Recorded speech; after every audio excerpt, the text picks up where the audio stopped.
March, April, మే నెలలు ట్రెడిషనల్గానే marriage సీజన్గా చూసుకున్నట్లయితే ఈ సంవత్సరం ఈ సీజన్లో గోల్డ్ ఏదైతే కాస్ట్, క్రీడ్, రిలీజన్ సంబంధం లేకుండా ప్రతి దగ్గర పెళ్ళిళ్ళల్లో ఒక ఆచారంగా ఆభరణాలు ధరించడానికి కావచ్చు, ఇంకేమైనా ఆచారాల్లో కావచ్చు ఉపయోగించేది. ఆ గోల్డ్ ధరలు ఆకాశాన్ని అంటుతున్నాయి. గత వారం 10 రోజుల్లో 68,000 నుంచి 75,000 ధర పలుకుతుంది 10 గ్రాముల గోల్డ్. మరి ఆ పెరుగుదలకు కేవలం పెళ్ళిళ్ళే కారణమా, ప్రపంచంలో జరుగుతున్న వివిధ సంఘటనల కారణమా? ఈ వీడియోలో చూసేది. సో ఇక్కడ చూసుకున్నట్లయితే గోల్డ్ అనేది ఎందుకు పెరుగుతుంది అని తెలుసుకోవడానికి ముందు దాన్ని ఏ రంగాల్లో వాడతారో తెలుసుకోవాల్సిన అవసరం ఉంది. బ్రాడ్గా క్లాసిఫై చేసినట్లయితే దాన్ని డొమెస్టిక్ కన్జంప్షన్ అంటే మనం ఇప్పుడు వాడే ఆభరణాలకు, పెళ్ళిళ్ళకు లేదా రిలీజియస్ ఆఫరింగ్స్కి వాడే కన్జంప్షన్ని డొమెస్టిక్ కన్జంప్షన్ అంటున్నాం. మరి దాంతోపాటు వివిధ దేశాలు ఫారెక్స్ రిజర్వ్స్కి గోల్డ్ని పైలప్ చేసుకుంటాయి. ఇది రెండో రకమైన యూస్. దాంతోపాటు అన్నిటికన్నా ఎక్కువగా ఉపయోగించేది ఇండస్ట్రియల్ యూస్ కోసం. ఇండస్ట్రీస్లో రకరకాల రంగాల్లో రా మెటీరియల్గా గోల్డ్ని యూజ్ చేస్తున్నారు. గోల్డ్ అన్ని మెటల్స్ లాగే అది కూడా ఒక కమోడిటీ కాబట్టి కమోడిటీ సూపర్ సైకిల్ వచ్చినప్పుడు ఈ 3 రంగాల్లో పెరిగే డిమాండ్ ప్రకారం ఎకానమిక్స్లో ఉన్న సిద్ధాంతం ఏదైతే డిమాండ్ సప్లైస్ ప్రిన్సిపల్ ఉందో దాని ప్రకారం దాని ప్రైస్ కూడా పెరుగుతుంది. మరి ఈ 3 రంగాల్లో జరిగిన మార్పులు, వాటి ఇంపాక్ట్ ఏ రకంగా గోల్డ్ మీద ఉందో చూసేద్దాం. అయితే మొదటగా అన్నిటికన్నా ఎక్కువగా ఇంపాక్ట్ చేసింది డొమెస్టిక్ కన్జంప్షన్ కన్నా, ఇండస్ట్రియల్ యూస్ కన్నా మొదటగా ఇంపాక్ట్ చేసింది ఫారెక్స్ రిజర్వ్స్ కోసం రకరకాల దేశాలు పైలప్ చేసుకున్న గోల్డ్. అసలు ఏ దేశమన్నా తన ఫారెక్స్ రిజర్వ్స్ని ఎందుకు గోల్డ్ రూపంలో పైలప్ చేసుకోవాలనుకుంటుందో చూసినట్లయితే మొదటగా గ్లోబల్ సినారియోలో గ్లోబలైజేషన్కి ఇంపాక్ట్ అవుతూ ట్రేడ్ సప్లై చైన్స్ డిస్రప్ట్ అవుతూ జరిగే ప్రతి సంఘటన అంటే గ్లోబల్ అన్సర్టనిటీ వచ్చినప్పుడు పైలప్ చేసుకుంటాయి. గత అర్ధ శతాబ్దంలో లేదా ఒక 50 ఇయర్స్లో చూసుకుంటే ప్రతిసారి ఒక అన్సర్టనిటీ వచ్చినప్పుడు పైలప్ చేసుకుంది. లాస్ట్ 5 ఇయర్స్ చూసుకున్నట్లయితే 2019లో 42K నుంచి ప్రస్తుతం హోవర్ అవుతున్న 75K వరకు జర్నీ చూసినట్లయితే మనకు వచ్చిన గ్లోబల్ సినారియోలో పాండమిక్ అంటే కోవిడ్ వచ్చిన సమయంలో మొదటి ఫేజ్ 42,000 నుంచి 58,000 వరకు పెరిగింది. దానికి కారణం ఏంటంటే పాండమిక్ టైంలో గ్లోబల్ సప్లై చైన్స్ ఆగిపోవడం, తద్వారా వాళ్ళ trade and forex reserves disrupt అవ్వడం ద్వారా వాళ్ళ కరెన్సీస్ ఎక్కడ ఫ్లక్చుయేట్ అవుతాయని గోల్డ్ని పైలప్ చేసుకున్నారు. రీజన్ ఏంది అంటే గోల్డ్ అనేది విలువని అంత తొందరగా తగ్గదు అన్నప్పుడు వాళ్ళ కరెన్సీస్ పడిపోతున్నప్పుడు గోల్డ్కి షిఫ్ట్ అవుతున్నారు. మరి ఎందుకు గోల్డ్కే షిఫ్ట్ అవుతున్నారు అని చూసినట్లయితే వేరే ప్రీషియస్ మెటల్స్ ఉన్నప్పటికీ ప్లాటినం లాంటివి దీనికి ఉన్న గోల్డ్ స్టాండర్డ్ ఏదైతే ఉందో దాని రేట్స్ ఈజీగా ప్రిడిక్టబుల్. దాంతోపాటు గోల్డ్ అనేది కరోజన్ అంటే తుప్పు పట్టని మెటల్, తుప్పు జంగు పట్టని మెటల్ కాబట్టి దాన్ని గోల్డ్ స్టాండర్డ్గా యూజ్ చేస్తున్నారు, ఎక్స్చేంజ్లో యూజ్ చేస్తున్నారు. దాని గురించి మాట్లాడుకున్నట్లయితే పాండమిక్ తగ్గింది, 2022కి వచ్చేసరికి అంతా నార్మల్గా ఉంది అనుకునే సమయానికి రష్యా యుక్రెయిన్ వార్ వచ్చింది. ఇంకో రౌండ్ ధరలు కొంచెం తగ్గుతున్నాయన్న సమయంలోనే ఇంకో రౌండ్ పెరగడం స్టార్ట్ అయింది. మరి దాంతోనే ఆగిపోయిందా అంటే మళ్ళీ ఇంకో యుద్ధం, ఈసారి ఇజ్రాయెల్కి పాలస్తీనాకి. ఇట్లా విడతల వారీగా ధర పెరుగుతూ వచ్చింది. సో ఈ ఒఫీషియల్ రిజర్వ్స్కి పైలప్ చేసే క్వాంటిటీ పెరగడం ద్వారా ధరలు పెరిగాయి.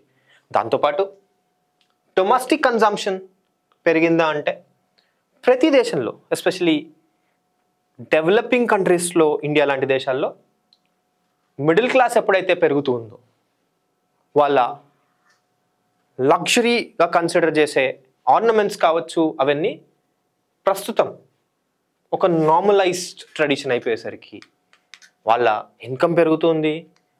అఫ్ కోర్స్ అది గోల్డ్తో కంపారిటివ్గా పెరగకపోయినా ఆ ఇంపాక్ట్ అనేది డొమెస్టిక్ కన్జంప్షన్లో కూడా ఉంది. సో ఈ డొమెస్టిక్ కన్జంప్షన్లో మొదటగా ఉన్నది మ్యారేజెస్, ఈ రిచువల్స్ కాకుండా యాసెట్ క్లాస్గా చాలామంది గోల్డ్ని పైలప్ చేసుకుంటున్నారు. యాసెట్ క్లాస్ అంటే ఏంటి? ఇన్వెస్ట్మెంట్ క్లాస్గా మనం వినే ఉంటాం. అన్నిటికన్నా సింపుల్ ఇన్వెస్ట్మెంట్ ఏంటి అంటే భూమి బంగారం మీద పెట్టడం. సో ఈ భూమి బంగారం మీద పెట్టడం అనేది ఎంత నానుడిగా వింటున్నామో అట్లా ఈ భూమి బంగారం మీద పెడుతున్న వాళ్ళు గోల్డ్ ప్రైస్ని పెరగడానికి కారణం. మరి వీళ్ళని ఏ రకంగా గవర్నమెంట్ ట్యాకిల్ చేసి వీళ్ళ ద్వారా డిమాండ్ పెరిగి ఏ రకంగా అయితే ఫిజికల్ గోల్డ్ కన్జంప్షన్ పెరుగుతుందో దానికి గవర్నమెంట్ ఏం చర్యలు తీసుకుందో రాబోయే స్లైడ్స్లో చూద్దాం. కానీ దానికన్నా ముందు థర్డ్ యూజ్ ఏదైతే ఉందో ఇండస్ట్రియల్ యూసేజ్ అంటున్నాం కదా, అక్కడ దేనికి ఉపయోగపడుతుందో చూసుకున్నట్లయితే మోస్ట్గా గోల్డ్కున్న ప్రాపర్టీస్ ఏంది దాన్ని బట్టి ఉంటుంది. సో మొదటగా చూసుకున్నట్లయితే ఇది హీట్ అండ్ ఎలక్ట్రిసిటీకి మంచి కండక్టర్. అంటే ఫేవరబుల్గా ఉన్న ప్రాపర్టీస్ ఏవైతే ఉన్నాయో తుప్పు పట్టదు, హీట్ అండ్ ఎలక్ట్రిసిటీకి మంచి కండక్టర్ అన్నప్పుడు దాని అప్లికేషన్స్ రకరకాల కండక్టర్గా యూజ్ అవుతున్నాయి. అన్నిటికన్నా ప్రధానంగా యూజ్ అయ్యే ఇండస్ట్రీ సెమీ కండక్టర్ ఇండస్ట్రీ.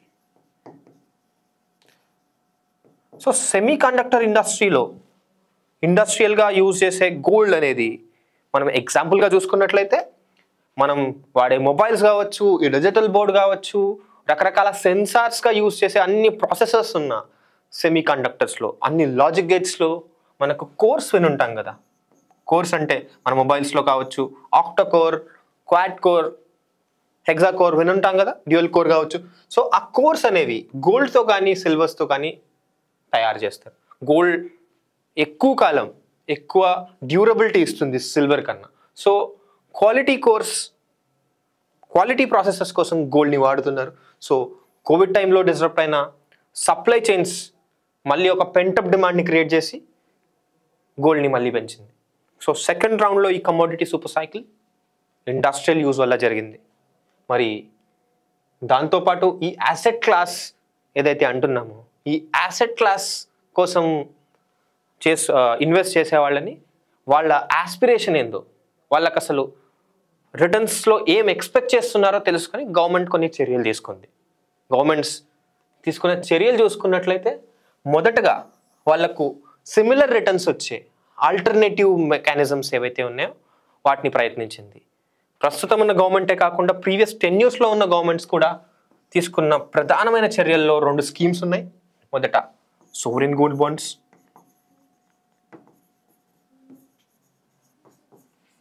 ఈ బాండ్స్ ద్వారా ఫిజికల్గా మనం పర్చేస్ చేసే గోల్డ్ ఏ రకమైన రిటర్న్స్ ఇస్తున్నాయో సిమిలర్ రేట్కి ఇవ్వడంతో పాటు దాంతోపాటు కొంత ఇంట్రెస్ట్ ఇస్తున్నారు. మరి సోవరెన్ గోల్డ్స్తో పాటు ఆల్రెడీ ఫిజికల్గా ఉన్న గోల్డ్ మన ఇళ్లలో ఏదైతే అల్మారాల్లోనో టిజోరీల్లోనో పెట్టుకున్న గోల్డ్ ఏదైతే ఉందో ఆ గోల్డ్ని ఒకవేళ మానిటైజ్ చేసుకోవడానికి పెడితే, అంటే బ్యాంక్స్లో డిపాజిట్ చేస్తే ఇంట్రెస్ట్ ఇచ్చే స్కీమ్ని గోల్డ్ మానిటైజేషన్ స్కీమ్ అన్నారు. ఈ 2 కంటిన్యూస్గా వస్తూనే ఉన్నాయి. గత 10 ఏళ్లుగా ఈ 2 స్కీమ్స్ ఎంతో కొంత ఇండియా లాంటి దేశాలు ఏవైతే ఇంపోర్ట్ డిపెండెంట్ ఉన్నాయో, అంటే ఫిజికల్ గోల్డ్ని ఇంపోర్ట్ చేసుకుంటూ తమ ఫారెక్స్ రిజర్వ్స్ని తరగా తీసుకుంటున్నాయో ఆ కంట్రీస్లో ఒక పేరుతో కాకపోతే ఇంకో పేరుతో ఇలాంటి స్కీమ్స్ ఉన్నాయి. మరి ఇన్నోవేటివ్గా డైరెక్ట్గా గవర్నమెంటే కాకుండా రెగ్యులేటరీ బాడీస్ కావచ్చు, డిపాజిటరీస్ కావచ్చు, because it's a commodity regulation మెకానిజంలో భాగంగా ఏమన్నా చర్యలు తీసుకున్నారా అంటే కొత్తగా వచ్చిన మెకానిజం ఏంటి అంటే సోవరెన్ గోల్డ్ రిసీట్స్ అన్నారు.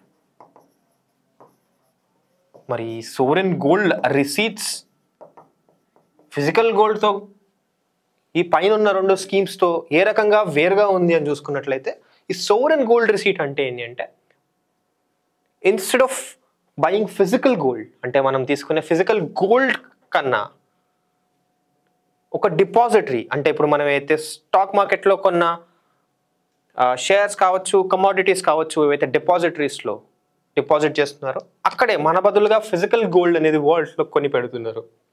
దాని రిసీట్స్ మనకు ఇచ్చే ఇంపాక్ట్ ఉంటుంది. సో ఒకవేళ దాన్ని మనం సోవరెన్ గోల్డ్ బాండ్తో కంపేర్ చేసినట్లయితే సోవరెన్ గోల్డ్ బాండ్ని ఎక్స్చేంజ్ చేసుకొని అవసరం ఉన్నప్పుడు ఫిజికల్ గోల్డ్ని ఆభరణాల రూపంలో కావచ్చు, దాచుకోవడానికి బిస్కెట్స్ ఒక చైన్ తీసుకోలేము. అదే ఈ సోవరెన్ గోల్డ్ రిసీట్ ఏదైతే ఉందో దాన్ని ఎక్స్చేంజ్ చేసుకుని ఫిజికల్ గోల్డ్ని కూడా ప్రొక్యూర్ చేసే మెకానిజం క్రియేట్ చేసే ప్రక్రియలో ఈ సోవరెన్ గోల్డ్ బాండ్స్ని యాజ్ అ సిస్టమ్ ఎస్టాబ్లిష్ చేసే దారిలో ఉన్నారు. ఇంకా ఫుల్లీ ఆపరేషనల్ అవ్వలేదు. అదవుతే దాని ఇంపాక్ట్ ఎట్లా ఉంటుందో చూడొచ్చు. దాంతోపాటు కోర్స్ రకరకాల డెరివేటివ్స్ ఆల్రెడీ ఉన్నాయి. ఇప్పుడు గోల్డ్ ఈటీఎఫ్ ఉంది. దాని రిటర్న్స్ కూడా పర్సంటేజ్ వైజ్లో చూస్తే గోల్డ్ కోర్స్ ఎగ్జాక్ట్ ప్రైస్ లేకపోయినా గోల్డ్ ఈటీఎఫ్ ద్వారా ఒక యాసెట్ క్లాస్గా కన్సిడర్ చేస్తే సిమిలర్ రిటర్న్స్ గోల్డ్కి ఇస్తుంది కదా. సో ఒకవేళ రిటర్న్స్ కోసమే ఫిజికల్గా ఆభరణాల కోసమో లేదా ఫారెక్స్ రిజర్వ్స్ కోసమో కాదు అని అనుకుంటే వీళ్ళకు ఒక ఆల్టర్నేటివ్ మెకానిజం ప్రొవైడ్ చేస్తూ ఫిజికల్ గోల్డ్ ఇంపోర్ట్స్ని తగ్గిస్తూ తద్వారా ఫారెక్స్ రిజర్వ్స్ని తరగకుండా చూసుకుంటూ ఈ gold ETFs, sovereign gold receipts monetization scheme కావచ్చు, సోవరెన్ గోల్డ్ బాండ్స్ కావచ్చు, దీని ద్వారా గవర్నమెంట్స్ మెజర్స్ తీసుకోండి. మరి మనం ఏదైతే ఈ గ్లోబల్ ఇంపాక్ట్ ఉందన్నప్పుడు కేవలం sovereign governments within the national టెరిటరీనే చర్యలు తీసుకుంటే సరిపోతుందా అంటే సరిపోదు. అందుకు గ్లోబలీ అసలు ప్రాబ్లం ఏముందో అనేది డిస్కస్ చేశాం కాబట్టి అటువంటి సప్లై చైన్ డిస్రప్షన్స్కి కావచ్చు, ఫారెక్స్ రిజర్వ్స్ ఎరోడ్ అవుతాయన్న భయంతో పైలప్ చేసుకోవడం కావచ్చు, ఈ భయాల్ని అడ్రస్ చేస్తే సరైన ఆర్గనైజేషన్స్ గోల్డ్ ప్రైజెస్ పెరగకుండా కంట్రోల్ చేయొచ్చు కదా. సో మనం ఒక రకమైన మెజర్స్ గురించి చర్చించినట్లయితే ఒక వే ఫార్వర్డ్గా ఆలోచిస్తే 2 ఆర్గనైజేషన్స్ అండి. వరల్డ్ ట్రేడ్ ఆర్గనైజేషన్ ఉంది కదా, వరల్డ్ ట్రేడ్ ఆర్గనైజేషన్ సప్లై చైన్స్ని డిస్రప్ట్ అవ్వకుండా తీసుకునే చర్యలో భాగంగా ఈ గోల్డ్ ట్రేడ్కి ఒక రోబస్ట్ మెకానిజం క్రియేట్ చేస్తే, బైలాటరల్ నెట్టింగ్ క్రియేట్ చేస్తే, ఎక్కడైతే గోల్డ్ ఎక్స్చేంజ్ అవసరం పడుతుందో పేమెంట్స్కి అక్కడ ఆల్టర్నేటివ్ మెకానిజం ఏదైనా క్రియేట్ చేయగలిగితే సప్లై చైన్స్ డిస్రప్ట్ అవ్వకుండా అది కూడా గోల్డ్ ప్రైజెస్ని తగ్గించవచ్చు. దాంతోపాటు ఐఎంఎఫ్ ఏదైతే ఫారెక్స్ రిజర్వ్స్ని క్రంచ్ వచ్చినప్పుడు ఎక్స్చేంజ్ చేసే ఏదైతే మెకానిజం ఉందో, పేపర్ గోల్డ్గా పిలువబడే ఎస్డిఆర్స్ ఏవైతే ఉన్నాయో, రిజర్వ్ ట్రాన్స్పోజిషన్ ఏదైతే ఉందో, వీటిని టైంకి అందిస్తే గవర్నమెంట్స్కి ఉండే భయాలు అంటే వాళ్ళ సెంట్రల్ బ్యాంక్స్కి ఉండే భయాలు తగ్గి గోల్డ్కి ఉన్న డిమాండ్ అనేది తగ్గే అవకాశం ఉంది. ఒకవేళ మీకు ఈ ఎస్డిఆర్స్ కావచ్చు, రిజర్వ్ ట్రాన్స్పోజిషన్ గురించి మీకు ఇంకా ఒక డీటెయిల్డ్ వీడియో కావాలంటే కామెంట్లో మెన్షన్ చేయండి. మరో వారం దాని గురించి చేద్దాం. సో మనం డొమెస్టిక్ డిమాండ్ ఏముంది, గ్లోబల్గా సినారియో ఏంది, ఎందుకు పెరుగుతుందో, దాంతోపాటు ఎటువంటి మెజర్స్ తీసుకోవచ్చో డిస్కస్ చేసాం కదా. ఒక్కసారి ఈరోజు ఏం డిస్కస్ చేసామో కంప్లీట్గా సమ్మరైజ్ చేసుకున్నట్లయితే ముందు గోల్డ్ పెరగడానికి రీజన్స్ ఏంది చూసుకున్నాం. 3 అని చెప్పాం, డొమెస్టిక్ అండ్ ఇండస్ట్రియల్, దాంతోపాటు రిజర్వ్స్. ఈ 3 రీజన్స్ చెప్తూ గ్లోబల్ సినారియోని డిస్కస్ చేస్తూ దాంతోపాటు మెజర్స్ ఏం తీసుకోవచ్చు, ఎగ్జిస్టింగ్ స్కీమ్స్ కావచ్చు, దాంతోపాటు రీసెంట్గా వచ్చిన సోవరెన్ గోల్డ్ రిసీట్స్ ఎక్స్పెరిమెంట్ గురించి డిస్కస్ చేసాం. దాంతోపాటు లాస్ట్గా ఇంటర్నేషనల్ ఎరీనాలో అనార్కిక్గా గోల్డ్ ప్రైజెస్ని పెంచకుండా WTO కావచ్చు, IMF కావచ్చు, ఎటువంటి చర్యలు తీసుకుంటే బాగుంటుందో డిస్కస్ చేసాం. దీంతో ఈ మొత్తం అనలిటికల్గా ఉన్న వీడియోలో మీకు ఏం డౌట్స్ ఉన్నా కామెంట్ చేయొచ్చు. మరో వారం ఇంకో కాన్సెప్చువల్ వీడియో, కరెంట్ అఫైర్స్తో లింక్ ఉన్న దాన్ని తీసుకొచ్చి మీ ముందుకు వస్తాను. అప్పటి వరకు థ్యాంక్ యూ, బాయ్.